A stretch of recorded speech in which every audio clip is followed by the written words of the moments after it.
అయ్యప్ప దీక్షలో డ్యూటీ చేయకండి, పోలీస్ శాఖ సంచలన ఆదేశం.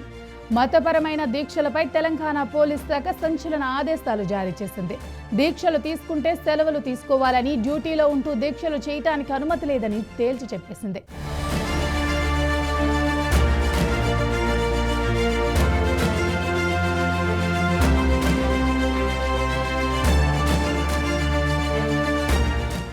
మతపరమైన దీక్షలపై తెలంగాణ పోలీస్ శాఖ సంచలన ఆదేశాలు జారీ చేసింది. దీక్షలు తీసుకుంటే సెలవులు తీసుకోవాలని, డ్యూటీలో ఉంటూ దీక్షలు చేయడానికి అనుమతి లేదని తేల్చి చెప్పేసింది. ఈ క్రమంలోనే తాజాగా ఓ ఎస్ఐకి మెమోను జారీ చేసింది. ఇక వివరాల్లోకి వెళ్తే Kanchanbagh sub inspector S Krishnakanth Ayyappa దీక్ష తీసుకున్నాడు. డ్యూటీలో నల్లటి దుస్తులు ధరించడంతో పాటు జుట్టు గడ్డం కూడా ఆయన పెంచుకున్నారు. ఈ క్రమంలోనే సౌత్ ఈస్ట్ జోన్ అదనపు deputy commissioner of police Srikanth Krishnakanth కు మెమో జారీ చేశారు. దీంతో ఏడీసీపీపై సోషల్ మీడియాలో విమర్శలు వస్తున్నాయి.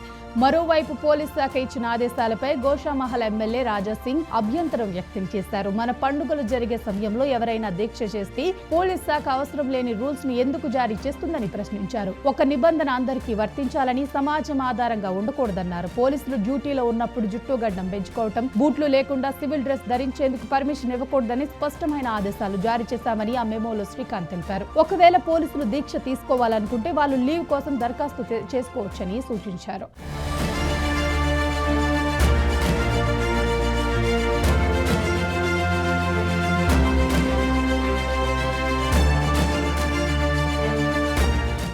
పోలీస్ శాఖ పంపిన ఆదేశాలు ప్రస్తుతం దుమారలుతున్నాయి. ఈ నిబంధనలను విశ్వ హిందూ పరిషత్ విహెచ్పి తెలంగాణ యూనిట్ తీవ్రంగా ఖండించింది. ఏడీసీపీపై చర్యలు తీసుకోవాలని పోలీస్ కమిషనర్ సజ్జనార్ ను అభ్యర్థించింది. అయ్యప్ప దీక్ష పాటించారని ఎస్ఐకి మెమో జారీ చేయటమే హిందూ వ్యతిరేకమంటూ ధ్వజమెత్తింది. గతంలో కూడా పోలీసులు అయ్యప్ప దీక్షలో ఉంటూ డ్యూటీ చేయరాదంటూ నోటీసులు జారీ చేయటంపై నినాదాలు చెలరేగాయి. మరి వేచి చూడాల్సిందే మరి ఈ వివాదం ఎక్కడి వరకు వెళ్తుందో.